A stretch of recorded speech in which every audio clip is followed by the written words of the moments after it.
you could put whatever words you want, but if you don't think that these corporations that donate insane amounts of money to political campaigns have an influence on what happens in the world, you're naive. That's a silly way to think of things. Now, if you've got a guy who basically has no mind and he is your figurehead, if you can keep him alive for 4 years, you just run it the way you're running it right now. Wow. All you have to do is get that other guy arrested a ton of times. Just keep arresting him, keep trumping up new charges. Yeah.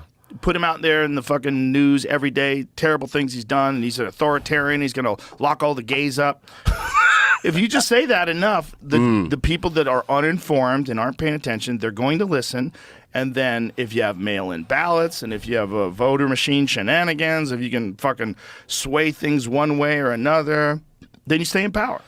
You stay in power. So you believe... Same person stays as the figurehead and the same people run it now. Do you believe the election was stolen then? No. Okay. I believe that there are, without a doubt, in every election, there's election fraud. Sure. It's like, what's the number? Yeah. So that's what I say. I don't know what the number is. I know Trump apparently released a whole bunch of documents showing irregularities, showing that the mail-in ballots were incorrect. The mail-in ballots is something Putin talked about recently. He said the 2020 elections were stolen and they used mail-in ballots, but who knows why he's saying But these things happen every cycle, right? Every election, these things happen. There's irregularities. Hillary claimed that she won. Right. You know, Right. I mean, John Kerry claimed that he won. Yeah. Al Gore claimed that he won. Remember the dangling chads? In Florida. Remember that shit? In Florida. Yeah. The idea But of the difference is that Al, though, went, okay, I'm going to concede and... Sort of. It took a long time. Okay. You know, the Al Gore, George Bush one, how long did that go on before he conceded? I want to say it was a few months. I don't think it was as simple as just conceding. Okay. I think the Al Gore, George Bush one went on for quite a while, if I remember correctly, because I remember being confused. Like, wow, this never happened before. A month or so. A month. A month or so, okay. So, 13th. So think of that. Think of like a whole month where they're trying to decide if it's true. Right. It's fucking weird. And there was a documentary that HBO did back when Bush was president during these times. Well, this was when it was okay to deny the election because it was a Republican that was in office. And there was a documentary called Hacking Democracy. And in that documentary, they were using Diebold machines. And Diebold, they also make a lot of ATM machines. They make various machines. But what they had found in this documentary was that there was the ability to have a third-party input.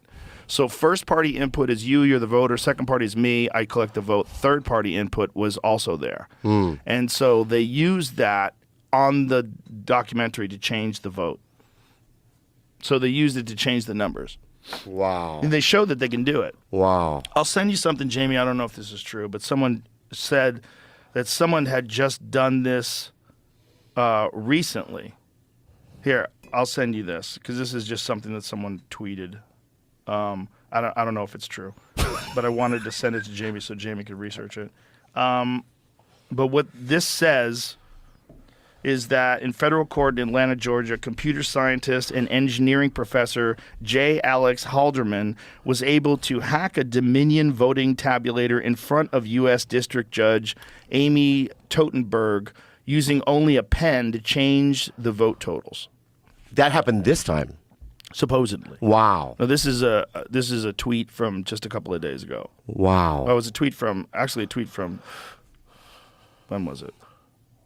Anyway, I don't know if that's true, but that's crazy if it is. Yeah. This is actually from 2 days ago. Wow. This person tweeted this. Now we'll look, see if that's horseshit, and see what. But here's the thing: when you have computers, if you have a phone. Like with Pegasus. Pegasus was the first one that, by the way, the Israelis created Pegasus. And Pegasus was a software that's what they used to get Jeff Bezos when they got his dick pics and all that shit. Oh, yeah. Good ones. Yeah, it's yeah. got a solid heart. When they did that with him, what they did was someone sent him a link in WhatsApp. I think it was the head of Saudi Arabia. Sent him a link in WhatsApp. He clicked the link, and then Pegasus was downloaded on his phone. Now you don't even have to click a link anymore. Now they can get Pegasus on your phone. All they need is your phone number. I could have Pegasus now? They probably do. You probably do. You have it? I'm sure. Oh, no. How can we detect it? Is there an app? I don't believe so. Okay. I think according to Gavin DeBecker, who's a securities expert, these things are constantly evolving and they get better all the time. They don't tell you when they're better.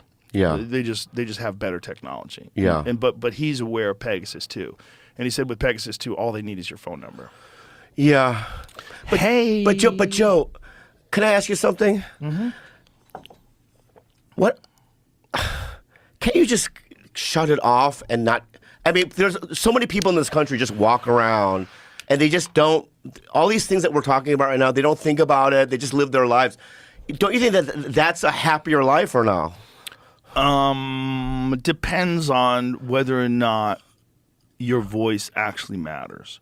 So if you can change the way people think and you can change the way people look at things, and then those people vote in such mass numbers that you can't make stealing the vote possible. Because enough people realize it's horseshit to the point where the overwhelming majority, you would have to like have fraud that's so apparent that no one would buy into it. It'd be a national scandal. We need whistleblowers. We have them. We put him in jail. And then, like, look at Edward Snowden. He has to live in Russia now. Look at Julian Assange. She's fucked. Yeah. They've been prosecuting that guy forever. And if you ask what the crime is, it's nothing. Yeah. He's a journalist. I just feel so stressed out right now. You should. Why? Because that's the reality that we live in. It's stressing me out. That's the reality that we live in. We live in a very dangerous, complicated world. Yeah. Halderman, a University of Michigan computer scientist, changed results of a hypothetical referendum on Sunday alcohol sales. He flipped the winner in a theoretical election between President George Washington and Benedict Arnold, the Revolutionary War general who defected to the British. He rigged the machine to print out as many ballots as he wanted. Wow. All he needed, was a pen to reach a button inside the touchscreen, a fake $10 voter card that he had programmed, or a $100 USB device that he plugged into a cord connected to a printer, rewriting the touchscreen's code.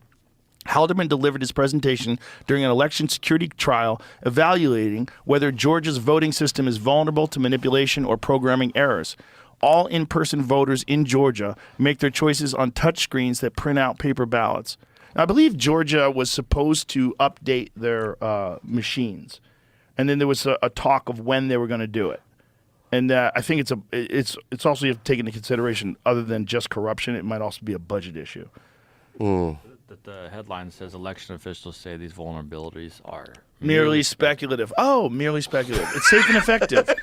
Our election is safe and effective. Yeah. These people dropping dead. Yeah. 40% increase in all-cause mortalities. Yeah. Ages 18 to 34. It's nothing to concern yourself with.